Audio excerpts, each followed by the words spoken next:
and we've got you covered from both ends. It's all coming up in sports. And we're tracking a chance of rain for the weekend into early next week. Well, more than that full forecast coming up. NBC Palm Springs at 6 starts right now. Now, this is NBC Palm Springs. Innocent until proven guilty. We'll figure it out when this case starts to move forward.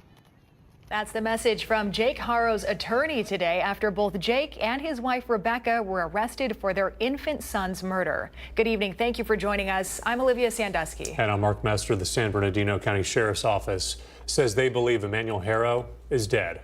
His parents, as you just saw, were arrested on suspicion of murder this morning, 8 days after reporting the 7-month-old was kidnapped. That's tonight's top story. You're looking at video shared this afternoon by the San Bernardino County Sheriff's Department. It shows the moment Jake and Rebecca were arrested outside of their Cabazon home and taken away in patrol cars. The Haros are now in Riverside County Jail being held without bail. The Sheriff's Department tells us they have concluded a kidnapping did not occur in Yucaipa after conducting numerous interviews and serving several search warrants. They're now turning their efforts to finding Emmanuel's remains. Our Brett Rosen has been following this sad case all week. He joins us live in Cabazon tonight with more on what investigators are telling him. Brett? Olivia, I'm here in Cabazon. To the left of me, I'm just outside the Haro home, and behind me, as you can see, there is a candlelight vigil here for Emmanuel Haro. Like you said, Olivia, Jake Haro and Rebecca Haro, the parents of Emmanuel, were arrested earlier this morning for murder of their 7-month-old son, Emmanuel. As you can see, some of those signs, many saying justice for Emmanuel, where is baby Emmanuel, showing plushies and multiple candles. This vigil tonight, seeing dozens of people come out here in support of trying to find Emmanuel. Mark, like you said earlier, San Bernardino Sheriff's Department talking about how, they believe Emmanuel is deceased, and right now they are searching for remains. So as this vigil here comes tonight, here with me, I have a mom herself who came from the Morongo area. Her name is Lena. Lena, can you talk to me a little bit about why you came out here and some of the emotions coming into today? Both parents were arrested for murder of their 7-month-old son. Yeah, I was outraged. It breaks my heart. Like, as a mom, I would be freaking out. I would be sad. And like seeing all these people show up out here today, it's sad because we didn't see that emotion. I was here as they got arrested, and you could tell they just had no emotion on their face, And as a mom, I wanted to be here for baby Emmanuel. I want him to know, like, he is loved. This whole community showed up today to show that love. In your arms is baby Killian, who's, you were saying, 4 months old, just 3 months younger than Emmanuel. Can you just talk to me about those emotions, holding your baby in hand as there is a baby missing and Sheriff's Department believe that he's deceased? I don't know what I would do if I lost my son. I don't know what I would do just as a parent in general. I feel like a lot of moms would feel this way. Not only moms, but dads, grandmas, like family members. And it breaks my heart. Like, I wish there could have been another option for these parents. It just hurts. Oh, thank you, Lena. Like we said all night tonight, both Jake and Rebecca Haro were arrested today, this morning, for murder of their 7-month-old son, Emmanuel, and San Bernardino Sheriff's Department are currently looking for his remains. And right now, this vigil, candlelight ceremony outside the home is underway here tonight. Right now, right here in Cabazon, live outside the Haro home, I'm Brett Rosen, singing back to you guys in studio. All right, Brett, thanks for that live report. We appreciate that. A multi-vehicle crash led to some lane closures on the 10 today. Started around 2 o'clock this afternoon near Washington Street. According to CHP, several passengers were injured and medics were quickly sent to the scene. The extent of their injuries is unknown at this time. All lanes reopened around 3 o'clock this afternoon. A person was hospitalized this morning after crashing their car into a building in Indio. The collision was reported just after 10 o'clock off Jefferson Street and Avenue 42. The person was transported to the local hospital with moderate injuries. The Palm Springs Library Foundation's annual book festival is coming back. It's going to be held November 1st over at the Palm Springs Cultural Center. Attendees can hear from authors, publishers, even journalists. Tickets for this are free. And the Rock Gallery Comedy Club is hosting a fundraising event. It's tonight, and it's to help victims of the Palm Springs bombing attack from back in May. This will be held at the club on North Palm Canyon Drive. It's at 9 o'clock. Comedian Francisco Ramos, one of the headliners there. Tickets are $55. You can find a link to the event on our newsroom tab of our website, NBCPalmSprings.com.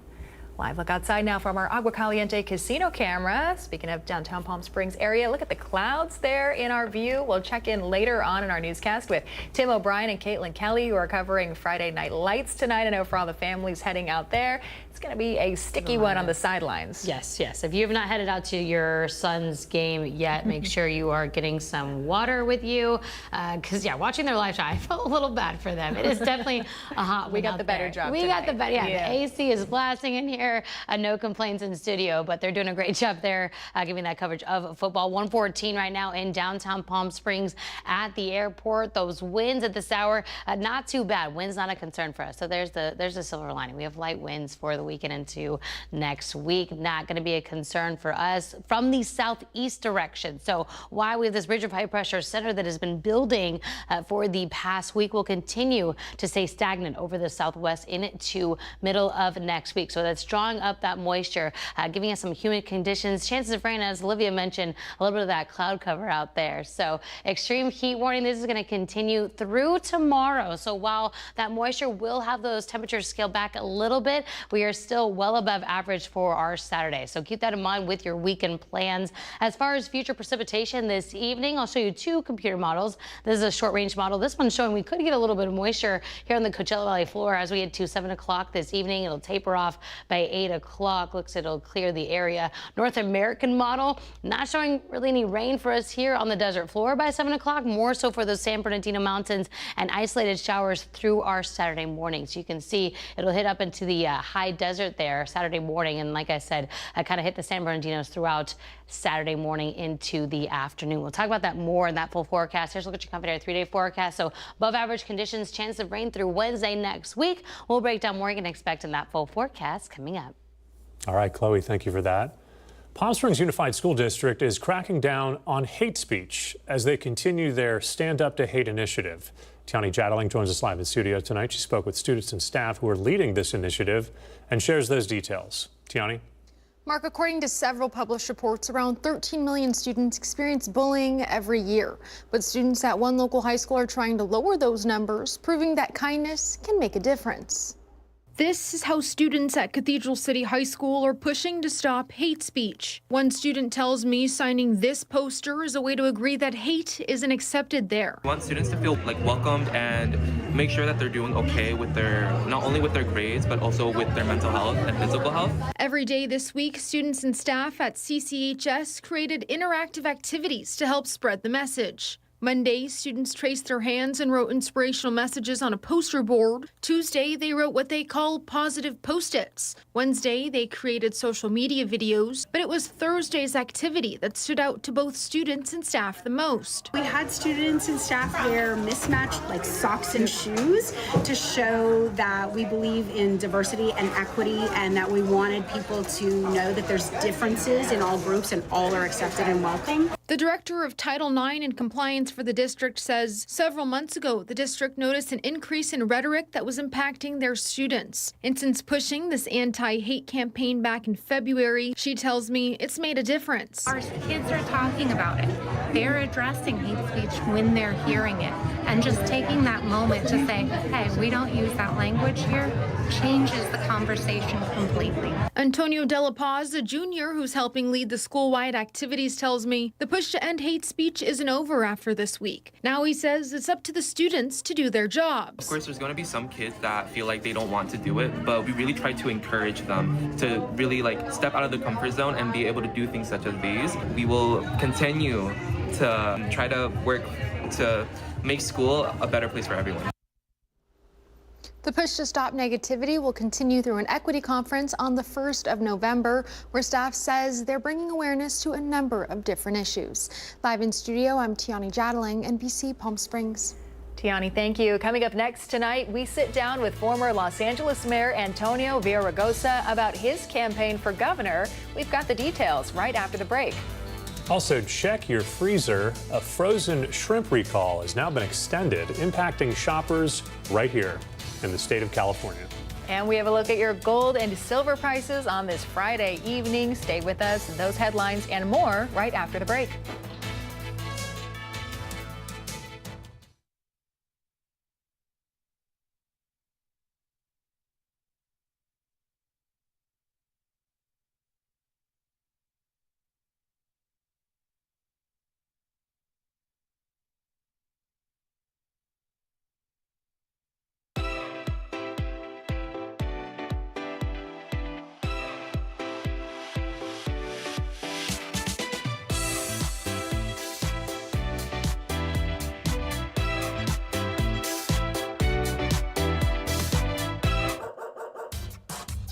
They say dogs are a man's best friend, but at NBC Palm Springs, we're a dog's best choice for news.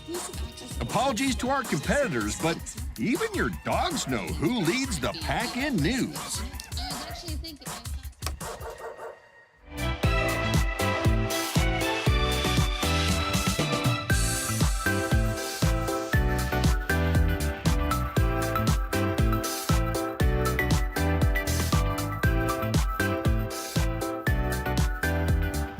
Night after night, discover the unique stories that set our valley apart.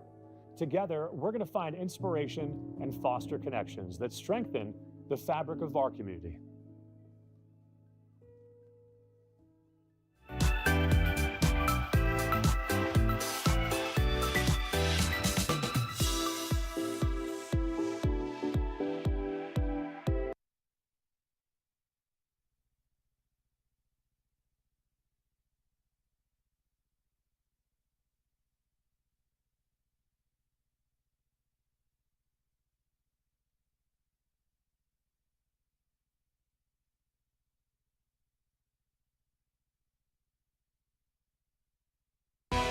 Committed to covering our community. You're watching NBC Palm Springs at 6. Welcome back. This week, we told you Walmart's Great Value brand bagged frozen shrimp was recalled for possible radioactive contamination. Now that recall is being extended. According to the FDA, the shrimp manufactured by Southwind Foods is being recalled as well because of extra radioactive contamination. They were sold under several brand names at multiple retailers in 9 states. That includes California between July 17th and August 8th. You should either throw out the product or return it to the store you purchased it from for a refund. So far, no illnesses have been reported. Canada just announced it's removing tariffs on some American goods. Today, Canadian Prime Minister Mark Carney said he's lifting retaliatory tariffs placed on an extensive list of American products. It'll take effect September 1st and apply to goods that comply with the United States, Mexico, Canada agreement. However, the 25% tariffs placed on American steel and aluminum, as well as tariffs on American cars, will stay in place. The announcement comes after Carney spoke with President Trump on Thursday. Carney said that he and Trump will continue discussions to address current trade issues in key sectors. However, on the other side of the tariff coin, the cost of imported furniture may soon go up. President Trump announcing in a social media post his administration will launch an investigation into imported furniture. He says this investigation will take 50 days. Once it's completed, he will impose a tariff on imported furniture. He said the rate has yet to be determined. The president writing the move would bring the furniture business back to the United States. Former Los Angeles Mayor Antonio Villaraigosa brought his campaign for governor here to the Coachella Valley today. His stop is part of what he's calling his affordability tour as he looks to rise in the polls amongst a very crowded Democratic field. Here's Tommy Gallegos. I think what we need a governor who's going to cut that red tape, cut that bureaucracy, and build again. Former Los Angeles Mayor Antonio Villaraigosa made several stops across Palm Springs and Palm Desert today, meeting voters face-to-face on the heels of his campaign for California governor. We sat down with the candidate during one of his stops at Rick's Restaurant in Palm Springs, where he told us his campaign is rooted in bringing opportunity to every corner of the state. including here in the desert. We've got to make government more effective. We can't just throw money at the problem. We're not just going to build housing, we're going to build infrastructure, roads and highways. I know here you have issues during windstorms, during rains. The state has to work with the county and the cities to address these problems. Villaraigosa emphasized the state's housing crisis and the high cost of living as one of his top concerns, and he says he is ready to make a change. We got to focus on the economy, on the high cost of living, the high cost of gas, the high cost of utilities, which have gone up 60% in the last 6 years. People can't afford to live here, and we need a governor that's focused on that. And I think that's the difference between me and the current administration. Villaraigosa also pointed to farm workers' rights as another area where he says progress has stalled. The gubernatorial candidate drew on his personal history of supporting farm worker movements when he was younger. We can't have farm workers if we don't have farmers. And so I support our farm workers. They should be treated fairly. But I also support our farmers. We got to give them water. We can't allow the loss of the ag economy and our farms here in California. When asked about the current governor's decision to push for redistricting as an item on the November ballot, this is what he had to say. We have never seen the White House do the kinds of things that this White House is doing with respect to cuts to education research, with respect to the cuts in Medi-Cal. And so I think the people do have a right to decide, and that's why I'm supporting it. With the election still months away, Villaraigosa is continuing his tour of the state, and polls show he is among the top 3 contenders in the race for the state governor. For NBC Palm Springs, I'm Tommy Gallegos. We've got a live look outside for you from our Indian Wells Golf Resort camera. The sun's starting to set out there a little earlier and earlier every day. Clouds out there in the sky as well. Chloe Carlson's tracking that 7-day forecast right after the break.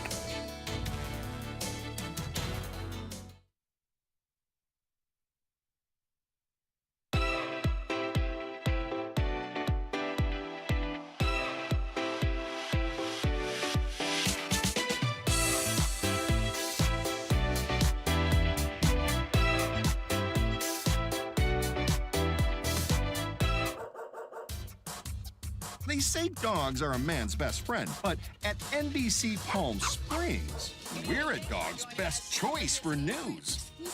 Apologies to our competitors, but even your dogs know who leads the pack in news.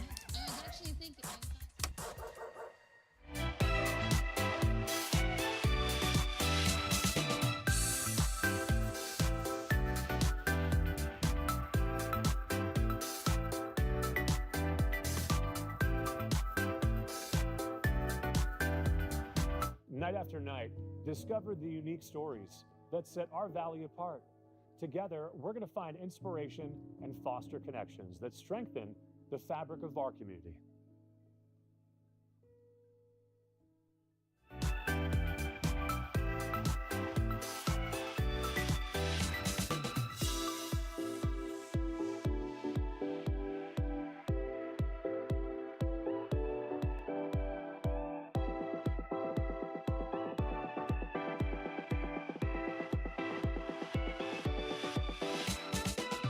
Babies are experts at paying attention to only what is genuinely fascinating, and we couldn't agree more.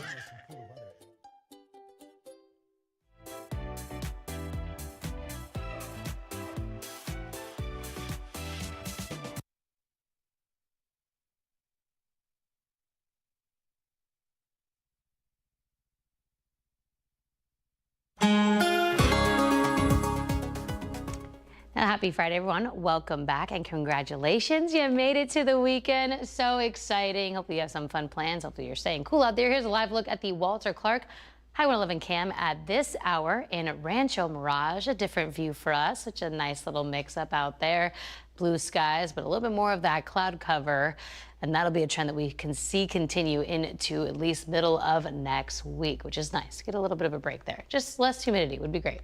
113 for the high today, so we were well above average for this time of year. 107 is normal for us as we get to nearing the end of August. Can you believe that? 10 days away from Labor Day. 107 right now on the other side of the 10 there in Desert Hot Springs. Thousand Palms is 109. Overnight tonight we will be in the high 80s, low 90s here for the desert floor. So yeah, not a lot of relief in those overnight hours, but those temperatures very hot during the day. Future wind potential, this is the good news.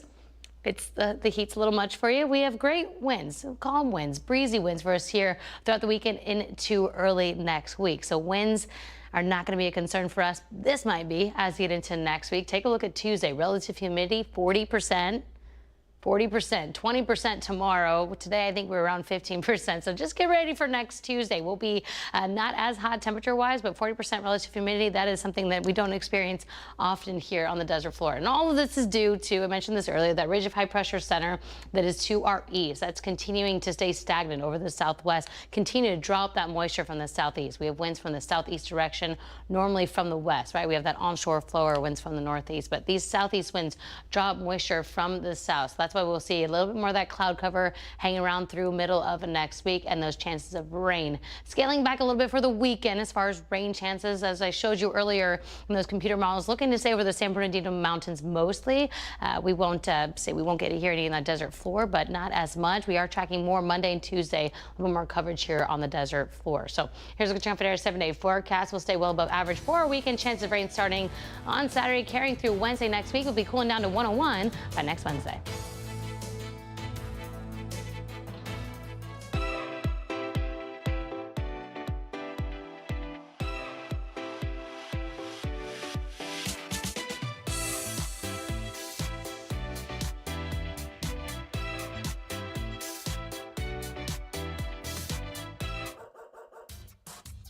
They say dogs are a man's best friend, but at NBC Palm Springs, we're a dog's best choice for news. Apologies to our competitors, but even your dogs know who leads the pack in news.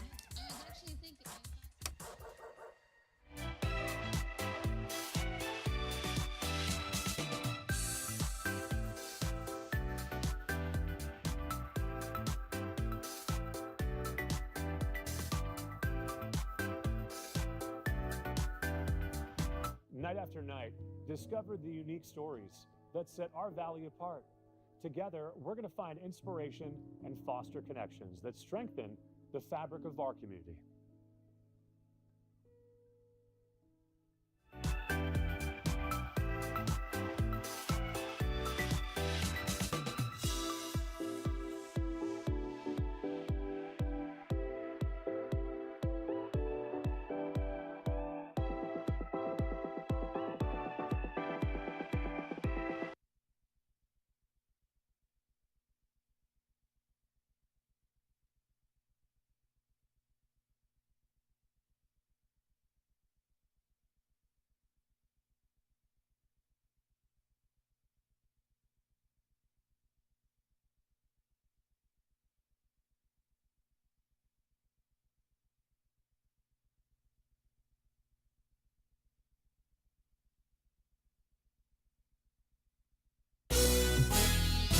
The NBC Palm Springs Sports Desk with Tim O'Brien.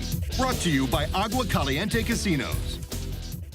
The Friday Night Lights are back. A jam-packed slate of games tonight. Our Tim O'Brien and Caitlin Kelly bringing us all the coverage, so stick around for the 11 p.m. for all the highlights as well. But tonight, the 9th annual Mayor's Cup. We've got Tim and Caitlin out there with more on that matchup. Hey, guys. Yeah, hey, Olivia, it is hot, as we've been talking about all day. Yep. Football's going to be played regardless. Perfect night for some E&E Pels as well, a staple here in the Coachella Valley. 47 years, by the way. Wow. Little shameless plug. I may or may not have 3 or 4 of these already, but we're going to keep that separate from tonight. The 9th annual Mayor's Cup, Indio and Shadow Hills. can't call it much of a rivalry when one team has won every single one. That's true. Yeah, every year Shadow Hills has ran away with this game. And actually, I'm excited to bring on the athletic director, Jody Davis from Shadow Hills, who's been here now for 7 years. Coach, what have you seen over the years, and why do you think Shadow Hills is just so dominant in this Mayor's Cup? And I think it's just the chemistry we have. It's all about the players and just getting along, communicating, and just executing. And I think we've done a pretty good job of that over the last years. You know, we look at this Indio squad up here, a lot of familiar faces. Coach Ship and his son both were here at Shadow Hills at one point. Do you think that maybe they've got a little bit of a competitive edge, maybe the inside scoop a little bit? Oh man, you know, Ron Shipley is such a staple in the Valley, such a respected guy for me. As an athletic director in person, his son Jake coming in, which is kind of a legend here at Shadow Hills. I can just say, you know, good luck to them, welcome back, and get ready. Now, speaking of legends and legendary, earlier today there was a pep rally for this Mayor's Cup, and you, along with Principal David Dunn, you guys really showed your moves out there, dancing in front of, what was it, over 1,000 students. Talk to me about the game plan, the execution going into that dance. Well, you know, we talked, we went over the game plan, and I just like to say we executed and we nailed it. You guys absolutely crushed it. Good luck tonight. Jody, have fun tonight. Now, we're going to have all of the highlights later on tonight. That's Tim O'Brien. I'm Caitlin Kelly, live from Shadow Hills High School. Back to you. And now the Agua Caliente Entertainment Report, brought to you by Agua Caliente Casinos. A new animated comedy from the creator of BoJack Horseman arrives on streaming today. Here's Rick Damigella. Everyone pick a territory. I want goats. Never get goats. Goats are not a territory. This game makes no sense. Doesn't make sense because you're not listening. Yoshi's putting the pieces up his nose. I'm listening. This is why you don't play games with your family. Meet the Schwooper family, the animated stars of Long Story Short. And my children need to start taking things more seriously. The series is the latest from the creator of BoJack Horseman. What's the long story short on Long Story Short? It's a show about a family over time. We jump all over the place. We meet these characters when they're children, and we see them grow up, and then we see them as children again. Yoshi is pinching me. I should suffer in silence? Yes, that is what life is about. So Shira's in the middle, as the middle child. I feel like she has always felt like she's got the short end of the stick. So they're kind of a lot, huh? I play Avi. He's the oldest. I feel like he's sort of the darkest inner. He's got the darkest innards. Sure. It's not that it's a competition. I don't want you to wonder for the rest of your life about what could have happened. In Hollywood, I'm Rick Damigella. Not really. Yeah, I'm not entirely sure.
Brighter Side of the News is brought to you by Fiesta Kia.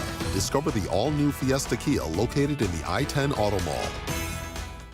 Surf's up, or should we say surf's pup. More than 25 dogs joining their owners for the Ocean Fest Surfer competition. See what we did there too, man. We're full of them. Some pets riding the waves alone, others riding in tandem. The 10th year of the competition, teams competing for a year's supply of raising canes and other prizes. I think that alone. Is he in a chair? Oh my God. Wait, that's adorable. And that is impressive. The fact that a dog can sit on a chair and surf, I can't even do that. I think we could just play this footage all night. Right. Very enjoyable. Don't even talk over it. Just put some dog music over this. Look, he's relaxing. You guys are good at surfing. They blow me out of the water. Yeah, you just need to get out there. Maybe okay? if I had 4 legs. Maybe raising canes would encourage you to get out there. Just got to put a chair on that surfboard, like the dog. We're back at 11. Fred Rogan's next. Good night.